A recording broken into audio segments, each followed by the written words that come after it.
जहां की नालियां खुली पड़ी है, बच्चे नालियों में और ड्रेनेज में गिरकर अपनी जान गंवा रहे हैं। आपके पास अस्पताल है तो डॉक्टर नहीं है, आपके पास स्कूल है तो टीचर्स नहीं है।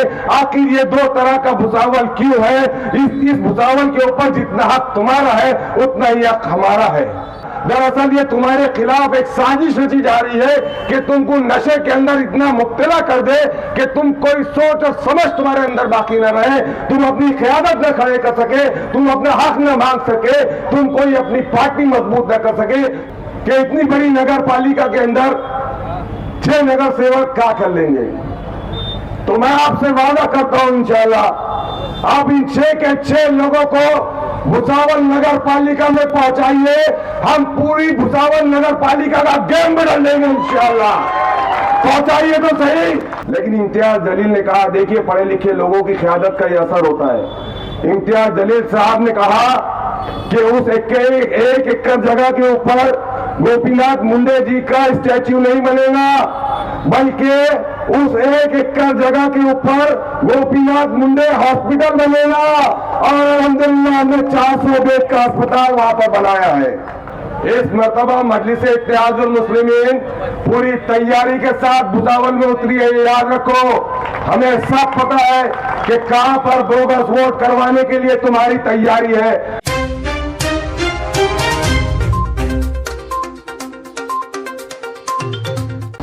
नहमदुहु व नसल्ली अला रसूलिहिल करीम, अम्मा बाद।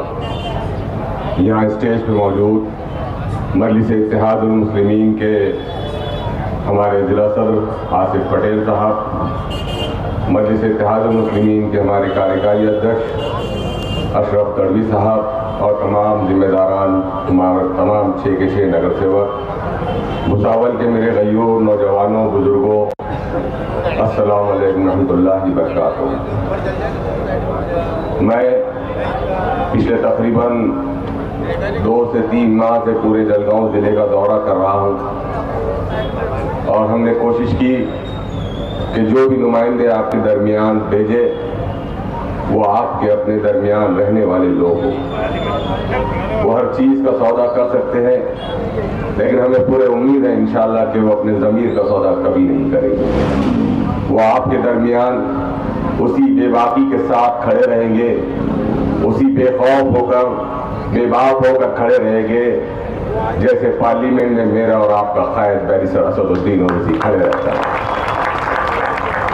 आसिफ पटेल साहब, मजलिस की भुसावल में आमद तो आज से तकरीबन 10 साल पहले हो चुकी थी, लेकिन 2025 के खौफ का यह आलम है कि कल जब शेर महाराष्ट्र इम्तियाज जलील भुसावल तशरीफ लाया तो तमाम की तमाम दुकानें बंद हो गई थी, चाहे वो तुतारी वाले की हो, चाहे पंजे वाले की हो या मचान वाले की।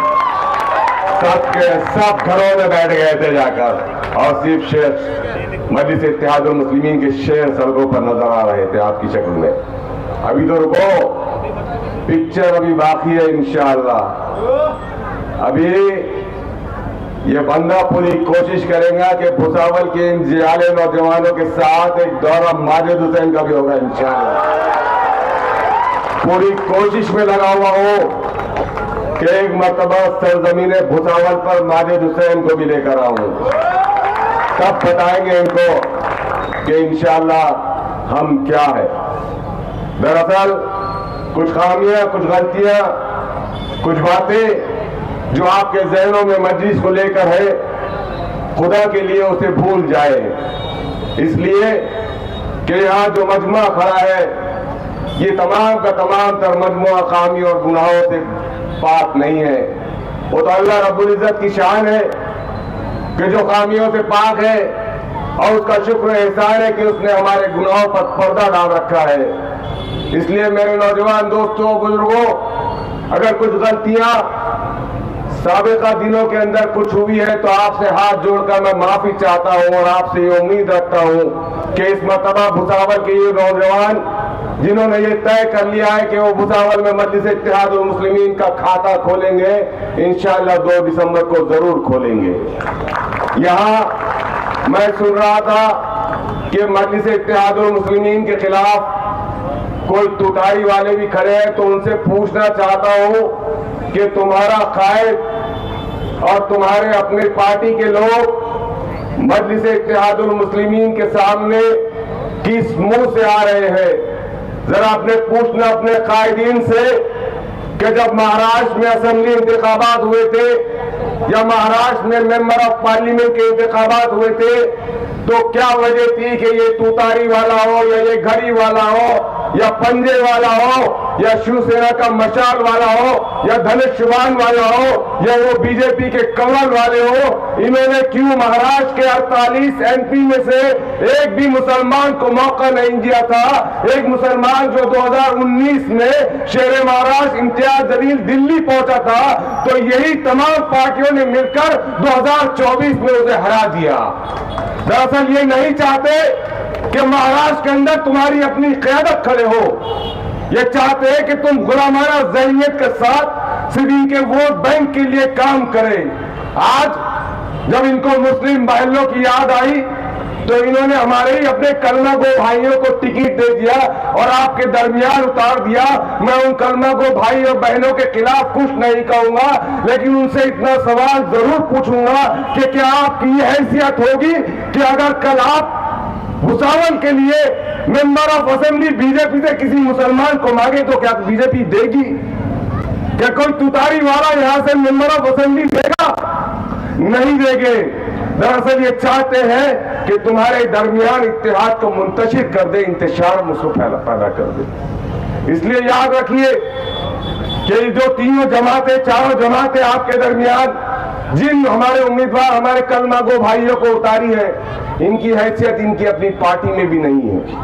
ये इनकी हैसियत इनकी पार्टी में इतनी नहीं है कि ये आपके अपने समाज के लिए अपनी पार्टी के आला कायदीन के सामने आपकी बातें रख सके। इसलिए याद रखिए कि आने वाली 2 दिसंबर से पहले हो सकता है कि ये तुतारी वाला हो या पंजे वाला हो, ये इनको जो पेट्रोल पहुंचा रहा है, इनकी गाड़ी में जो पेट्रोल डाल रहा है, वो पेट्रोल डालने का दरअसल मकसद यही है कि भुसावल में किसी तरीके से मजलिस इत्तेहादुल मुस्लिमीन की लीडरशिप खड़े ना हो सके। अब मैं आपको बताता हूं कि खड़े क्यों नहीं करना चाहते हैं। असल में भुसावल नगर पालिका में करोड़ों रुपए के फंड्स आते हैं। ये जो इससे पहले यहाँ के हमारे मुस्लिम भाई नगर सेवक थे, उनसे पूछिए कि भुसावल 2 हिस्सों में क्यों बटा हुआ है। भुसावल एक वो भुसावल है जहां पर तमाम तरह की सहूलतें दी गई है, जहां के स्कूल अच्छे हैं, जहां के अस्पताल अच्छे हैं, और एक वो भुसावल है जो आपका भुसावल है जहां की नालियां खुली पड़ी है, बच्चे नालियों में और ड्रेनेज में गिरकर अपनी जान गंवा रहे हैं। आपके पास अस्पताल है तो डॉक्टर नहीं है, आपके पास स्कूल है तो टीचर्स नहीं है। आखिर ये 2 तरह का भुसावल क्यों है? इस भुसावल के ऊपर जितना हक तुम्हारा है उतना ही हक हमारा है। लेकिन जिन लोगों को आपने चुनकर दिया था इससे पहले, उनके अंदर इतनी ताकत और इस्तेताअत और बेबाकी नहीं थी कि वो आपके इलाकों के लिए फंड्स को मंजूर करवा के लाते। मैं आपको इस मंच से इंशाअल्लाह वादा करता हूं कि जिन लोगों को आप भुसावल नगर पालिका में पहुंचाएंगे, इनसे हम पूछेंगे कि आपने क्या काम किया, और हमसे ज्यादा आपका हक है कि आप पूछना चाहिए कि जब मैंने दस्तूर हिंद का सबसे बड़ा हक जो मुझे वोट की शक्ल में इस दस्तूर ने दिया था, वो मैंने अपना हक तुम्हारे लिए दिया था, बताओ तुमने क्या काम किया। असल में मसला हमारा ही है कि हम जिन नुमाइंदों को चुनकर देते हैं, हम उनके पास नहीं जाते या उनसे बात नहीं कर पाते। उसकी एक बड़ी वजह भुसावल में मैंने सुना कि ये तुतारी वाले और ये मशान वाले कह रहे हैं, घड़ी वाला भी है कोई, वो भी कह रहे हैं अरे हम तो अपनी वोट तो आधी रात को खरीद लेंगे। लेकिन शायद वो ये भूल गए कि ये 2019 का चुनाव नहीं है मेरे भाई, ये 2025 का चुनाव है। और अब भुसावल का मुसलमान जाग चुका है। उन्हें ये बात समझ लेनी चाहिए कि बाजार में कुत्ते और बिल्ली बिका करते हैं, मजलिस के शेर नहीं बिका करते। ये बात याद रखो पंजे वालों, तुतारी वालों, चाहे घड़ी वाले हो, इस मर्तबा तुम्हारी हर साजिश को इंशाअल्लाह हम नाकाम बनाएंगे। मेरे नौजवान दोस्तों, बुजुर्गों, आपको एक बात समझ लेनी चाहिए कि एक शख्स जिसे अल्लाह ने इतना नवाजा है कि उसके साथ नस्लें बैठ के खा सकती है। कल मैंने देखा कि इम्तियाज जलील साहब के सिर्फ जलवे के लिए हजारों लोग यहां पर जमा हुए थे। तो जरा सोचिए, अगर असदुद्दीन ओवैसी साहब आ जाएंगे तो क्या हाल होगा। सारी सड़कें जाम हो जाएगी और ये लोग इलेक्शन से पहले अपनी हार तस्लीम कर लेंगे। हमने वो भी कोशिश की और हमें उम्मीद है कि इंशाल्लाह शायद असद साहब इस जमीन भुसावल पर कदम रख ले। नौजवान दोस्तों, बुजुर्गों, मैं असद साहब के बारे में बात कर रहा था। अल्लाह ने बहुत नवाजा है मेरे कायद को। वो चाहे तो और उसकी 7 नस्लें चाहे तो आराम से दिखा सकती है, लेकिन वो एक अकेला शख्स है पूरे हिंदुस्तान में जो कश्मीर से लेकर कन्याकुमारी तक घूमता है, महाराष्ट्र की गलियों में घूमता है, बिहार के गांवों और देहातों में घूमता है। वो क्यों घूमता है, जरा पूछिए, जरा अपने आप से सवाल कीजिए कि एक शख्स जिसे अल्लाह ने तमाम तर नेमतों से नवाजा है, फिर भी वो क्यों घूम रहा है। तो वो इसलिए घूम रहा है मेरे भाइयों, नौजवानों, बुजुर्गों, वो चाहता है कि इस देश के अंदर जैसे दूसरी कौमों के लोग रहते हैं वैसे ही यहाँ पर आप भी रह सके। वो चाहता है कि आप और आपकी आने वाली नस्लें भुसावल शहर के अंदर सर उठाकर जीने के काबिल बन सके। एक और बात, पिछले 10-12 दिनों में मैं मुसलसल भुसावल के दौरे कर रहा हूं, तो मैंने देखा कि भुसावल में आए दिन मर्डर्स हो रहे हैं। भुसावल में आए दिन नौजवान नशे की लत में मुब्तला होते जा रहे हैं। आप इसको हल्के में मत लीजिए कि किसका मर्डर हो रहा है तो हमें क्या करना, कोई नशा कर रहा है तो उससे हमें क्या लेना।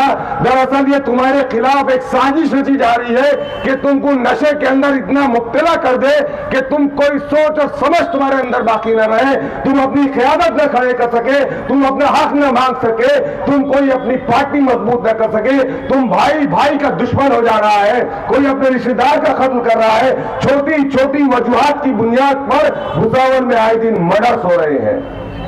इसको हल्के में मत लीजिए आप। यह सोची समझी साजिश के तहत पूरी नौजवान नस्ल को तबाह करने के लिए गेम खेला जा रहा है। और मजलिस इत्तेहादुल मुस्लिमीन कोई सियासी तहरीक या सियासी जमात का नाम नहीं है। मेरा कायद चाहता है कि इस मुल्क का मुसलमान बाविकार तरीके से तो जिंदगी गुजारे, लेकिन बाकिरदार जिंदगी गुजारे, अच्छे मुसलमान होने का सबूत फराहम करे। बहुत सारे लोग आए दिन मजलिस के ऊपर इल्जामात लगाते बैठते हैं। मजलिस इत्तेहादुल मुस्लिमीन के को भी टीम कहने वालों सुनो, और यहां से जो पंजे और राष्ट्रवादी कांग्रेस, एनसीपी और कौन तुतारी और कौन कौन खड़े सुन लो। अगर तुम्हारे जमीर जिंदा है तो तुम्हें आज ही अपने इस ओहदों से इस्तीफा दे देना चाहिए। घड़ी वाले सुन ले मेरे मुस्लिमीन के पास हम आपको टिकट देते, लेकिन नहीं, आपने उन लोगों का इंतखाब किया जो लोग अल्लाह के रसूल की शान में गुस्ताखी करने वाले के साथ खड़े थे। अब ये आपके ऊपर डिपेंड है, ये आपके ऊपर डिपेंड है कि आप ऐसे लोगों को चुन कर देंगे या इन लोगों को चुन कर देंगे। ये बात याद रख लीजिए आप। चुनाव आ जाए कल खत्म हो जाएंगे, लेकिन उन लोगों का साथ मत देना मेरे भाइयों जो मेरे रसूल की शान में गुस्ताखी करने वालों के साथ खड़े थे। अब बहुत सारे लोग आपके पास उन्हीं के दरमियान में से आते हैं और कहते हैं कि भाई ये तो गली का इलेक्शन है, इससे क्या फर्क पड़ने वाला है। अरे भाई, जड़ें हमेशा तने की जड़ें ही मजबूत रहेगी तो तना मजबूत होता है। ये बात याद रखो। ये दरअसल चाहते ही नहीं कि तुम्हारी गली से लीडर पैदा हो, ये चाहते ही नहीं कि तुम्हारे मोहल्लों से अच्छे नौजवान आगे आए।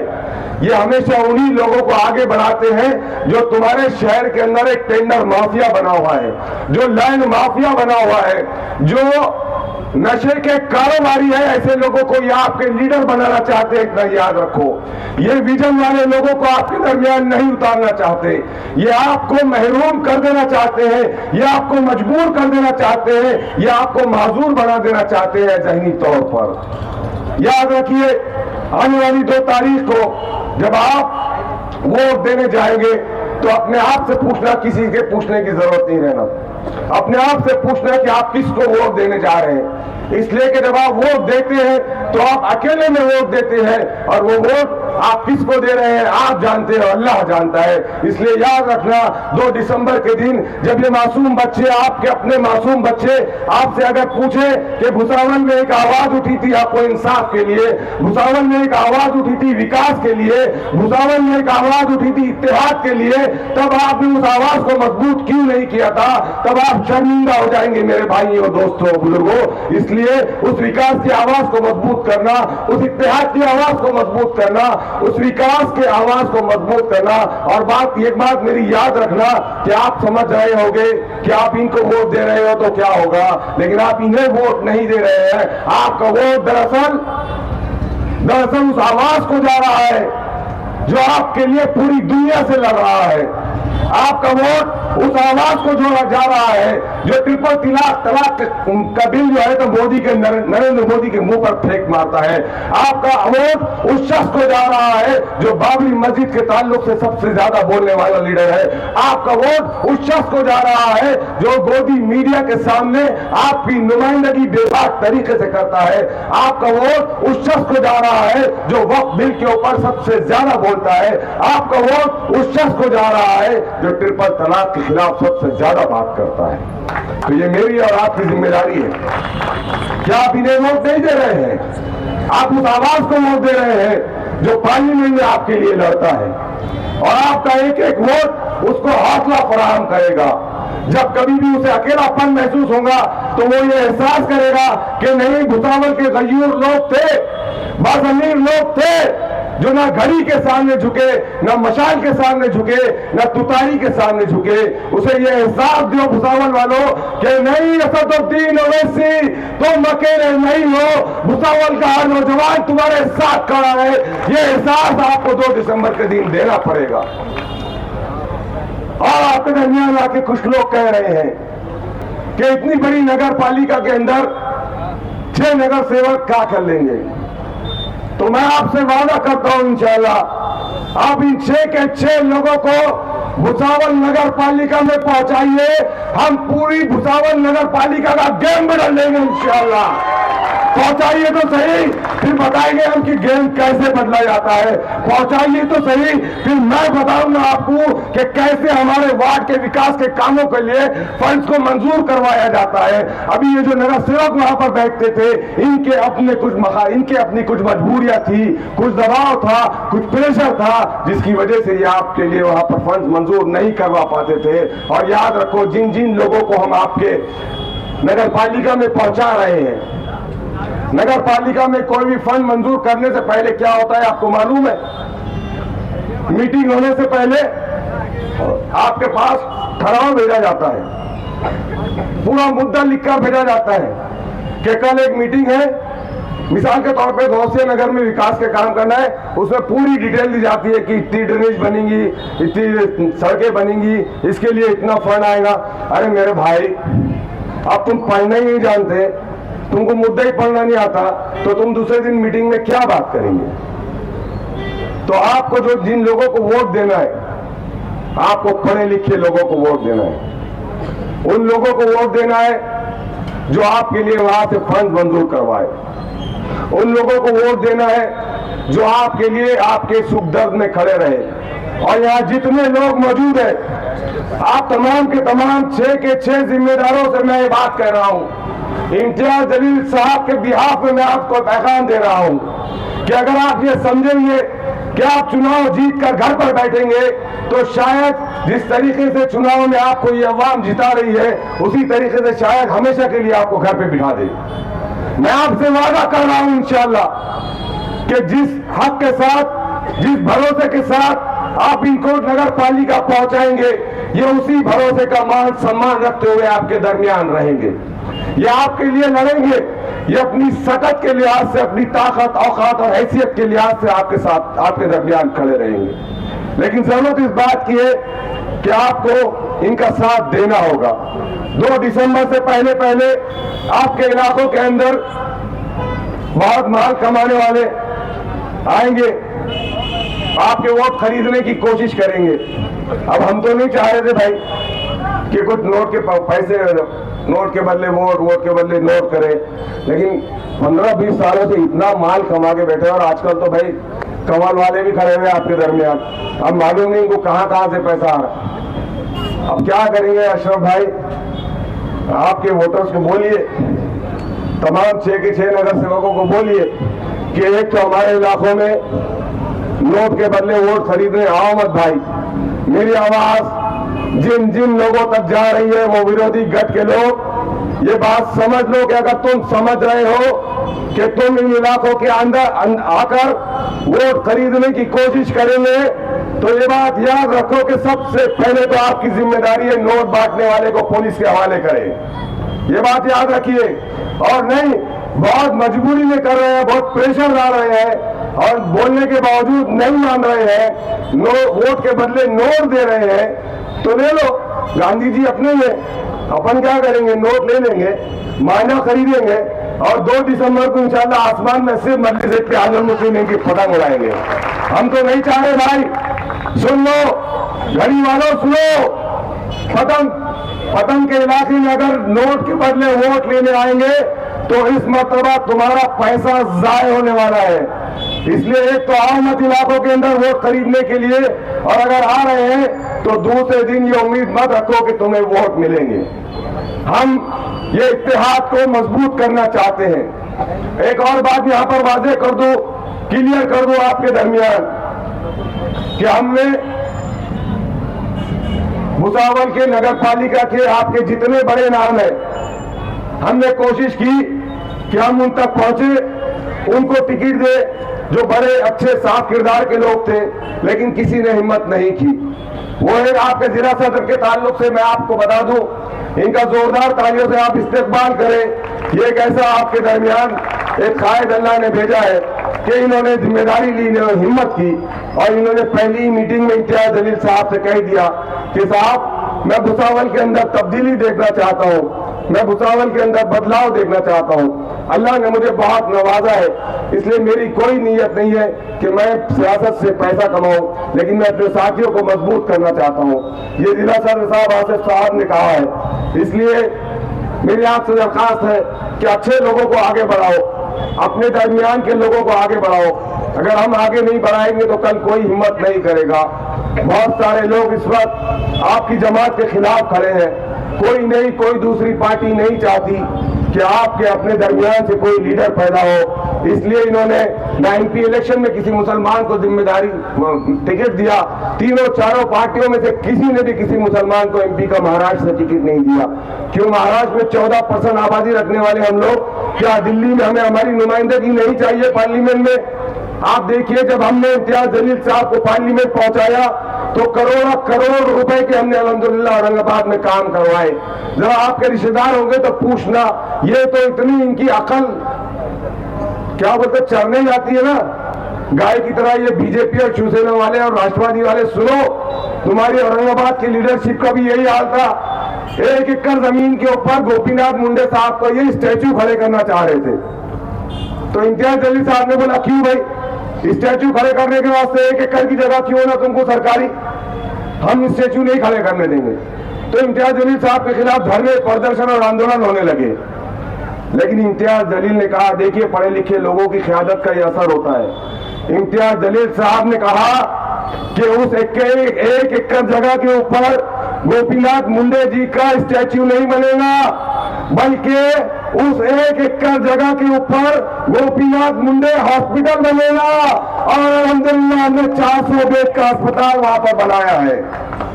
तो ये होती है ताकत क़यादत की। 1 एकड़ जगह के ऊपर अगर एक पुतला बिठा देते, साल को साल वहां पर हार पहनाने जाते, तो किसका क्या फायदा होता। वहां पर आज 400 बेड का ऐसा अस्पताल बन रहा है जहां पर सिर्फ खवातीन और बच्चों का इलाज होगा, जहां का स्टाफ भी लेडीज का होगा, खवातीन का होगा। तो ये होती है लीडरशिप की क्वालिटी, और ये आप लोगों की भी जिम्मेदारी है। यहाँ से जो जो लोग चुनकर जाने वाले हैं, आपने हर मुद्दे के ऊपर बारीकी से स्टडी करना चाहिए। आपने दूसरे दिन मीटिंग में बात करने से पहले जिला सदर और शहर सदर के साथ बैठ के चर्चा करना बदलना चाहिए और अपने शहर के जो दानिश्वर हजरात हैं, जो वकील हैं, जो डॉक्टर हैं, इंजीनियर्स हैं, लेक्चरर हैं, प्रोफेसर हैं, इस भुसावल में एक नया इतिहास, एक नया इनकलाब लाइए। ये आपकी जिम्मेदारी है। ये बहुत ऐसा, ये आप ये समझ लीजिए कि हम तमाम के तमाम लोग, बैरिस्टर असदुद्दीन ओवैसी साहब और जनाब इम्तियाज जलील साहब के हम छोटे से सिपाही है, उन्होंने हमें जो सबक सिखाया है, हमारी जिम्मेदारी है कि हम उसे पूरा करें। यही एहसास के साथ मैं आपको बता दूं कि ये एक काम नहीं है इम्तियाज जलील साहब का, ऐसे सैकड़ों काम है। 300 करोड़ रुपए सैंक्शन होते हैं औरंगाबाद में सड़कों के लिए। जब बात आती है कि 300 करोड़ रुपए खर्च कहाँ किए जाएंगे, तो तमाम के तमाम लोग, तमाम का तमाम फर्क हमारे अक्सरियती इलाके के अंदर चला जा रहा था। 300 करोड़ रुपए की सड़कें उधर बन रही थी, लेकिन क़यादत का असर देखिए कि हम इम्तियाज जलील साहब और तमाम पार्टी के जिम्मेदारान महानगर पालिका के सामने हड़ताल पर बैठ गए और उसमें से तकरीबन 120 करोड़ रुपए की सड़कें हमने मुस्लिम इलाकों के अंदर बनाई है अल्हम्दुलिल्लाह। तो ये मैं आपको फर्क बता रहा हूं कि सिस्टम को अगर आपको बदलना है, निजाम को अगर आपको बदलना है, रोना अगर हमको रोना बंद करना है, तो आपको हाउस के अंदर, सिस्टम के अंदर अपने लोगों को बिठाना पड़ेगा। जब तक आप इनको हाउस में नहीं भेजेंगे, तब तक हाउस से आपके लिए कोई फंड प्रोवाइड नहीं होंगे, आपके लिए कोई लड़ने वाला वहां पर नहीं होगा। हमारे पास बहुत सारी ऐसी चीजें हैं, हम बताना नहीं चाहते कि जो साबिका में जिन लोगों को आपने पहुंचाया था, कैसे कैसे वहां पर फ्रॉड किए गए। इसीलिए अब एक नई उम्मीद और एक नए वादे के साथ हम आपके सामने खड़े हैं और आपसे दरखास्त कर रहे हैं कि आपको इनको न सही बैरिस्टर असदुद्दीन ओवैसी साहब के जज्बे को, उनके एहसास को, उनकी भागदौड़ को, उनके आपके इत्तेहाद के बार बार जो मैसेज जो पूरे हिंदुस्तान में देते हैं, उसको देखते हुए आपको इन्हें वहां पर पहुंचाना पड़ेगा। पहुंचाएंगे नहीं पहुंचाएंगे भाई?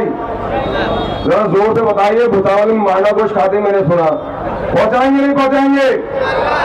इंशाअल्लाह। और 2 दिसंबर के दिन सबसे पहले आपको वोट अपने घर की खवातीन का करवाना पड़ेगा।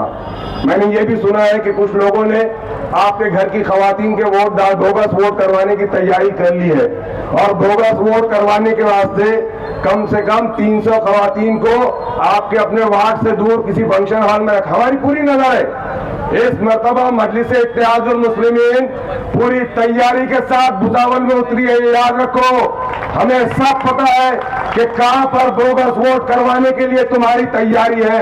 और याद रखो, आप तमाम के तमाम 6 लोग और तमाम पोलिंग स्टेशन के जितने लोग हैं, पोलिंग एजेंट जितने लोग हैं, बोगस वोटिंग रुकवाने की जिम्मेदारी आपकी है।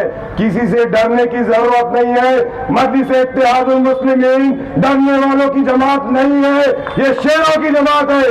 और आपको ये हक बाबा साहब भीमराव अंबेडकर अपने दस्तूर के तहत देता है। तो आपकी जिम्मेदारी है कि आप ज्यादा से ज्यादा 2 तारीख के दिन वोट करवाएं, अपनी घर की खवातीन का वोट करवाएं, खुद का वोट करें और उसके बाद अपने आस पड़ोस में पूछ ले कि आपने वोट किया है नहीं किया है। इसलिए कि आपका एक एक वोट बहुत कीमती है। ये जो जिस सिस्टम के अंदर, जिस जमहूरियत के अंदर हम जिंदगी गुजार रहे हैं मेरे भाइयों, यहाँ पर सिर्फ सभा लेने से, जलसा लेने से और नारा लगाने से नहीं काम चलेगा। यहाँ पर आपके सरों की तादाद गिनी जाएगी। आपका एक एक वोट की अहमियत है। आपको एक एक वोट करवाना पड़ेगा, उस शख्स के लिए करवाना पड़ेगा जो आपके लिए पूरी दुनिया से लड़ता है। एक एक वोट आपको अपनी घर की खवातीन का करवाना पड़ेगा। आपके घर की बच्चियां अगर किसी दूसरे घर में ब्याई गई है तो उसको लाइए, उससे रिक्वेस्ट कीजिए, उसको ला के वोट करवाइए और उसको वापस छोड़िए। अगर ये एहसास आपके अंदर पैदा होगा, ये एहसास आपको जिंदा रखेगा, ये एहसास आने वाले दिनों के अंदर भुसावल के अंदर इंशाल्लाह इनकलाब लाएगा। और इत्तेहाद के साथ जिंदगी गुजारिए, नशे की लत से दूर रहिए, नमाजों की आप पाबंदी कीजिए। ये कोई मैंने आपसे कहा कि मजलिस इत्तेहादुल मुस्लिमीन सिर्फ सियासी जमात का नाम नहीं है, वो आपका हमारा मेयार जिंदगी बेहतर बनाना चाहती है, वो हमारे और आपके किरदार को बेहतर बनाना चाहती है। तो यही कुछ पैगामात के साथ मैं आपके दरमियान आया था। हमारे और एक मेहमान जो भोपाल से तशरीफ ला रहे हैं, वो अब थोड़ी देर में आपके दरमियान तशरीफ लाएंगे। मेरे साथ जोरदार आप नारे लगाए और हमारे इत्तेहाद का मुजाहरा करें। नारे तकबीर, नारे तकबीर, नारे तकबीर। कुछ लोग क्या कहते हैं कि मजलिस नारे लगा के बोले कट्टरपंथी जमात है। अरे पागल, उनसे कहना अरे हमारे मजहब पे चलने की आजादी हमारे ने हमको दी है। कोई जय श्री राम बोलता, हम अल्हम्दुलिल्लाह अल्लाहू अकबर बोलते, तो बिल्कुल बोलना चाहिए, नारा खौफ की कोई बात नहीं है। यह आपका कॉन्स्टिट्यूशन आपको हक देता है कि आप अपने मजहब के ऊपर चले और पूरी आजादी के साथ चले, लेकिन इस मुल्क के आरएसएस और बीजेपी जैसी ताकतें नहीं चाहती कि आप अपने मजहब के ऊपर चले। वो आपके तशक्कुस को खत्म करना चाहती है, वो आपकी शनाख्त को खत्म करना चाहती है। अगर आपको उस कोशिश को नाकाम बनाना है तो आपको जड़ों से काम करना पड़ेगा। उस कोशिश को आपको नाकाम बनाना है तो आपको गली से काम करना पड़ेगा, तब कहीं जाकर दिल्ली में उसका असर दिखेगा इंशाअल्लाह। दिखेगा नहीं दिखेगा? तो यही कुछ गुजारिशात के साथ आपके दरमियान आया था। और मैं आपके सामने हमारे एक और शोला मुखर्रिर है अब्दुर्रहमान आलम खान साहब, उनको दावत देता हूँ। ये भी हमारा नौजवान साथी औरंगाबाद से आया है। मैं इसे उम्मीद करता हूँ कि ये यहाँ पर अपने ख्याल का इजहार करें और बेहतर तरीके से करें।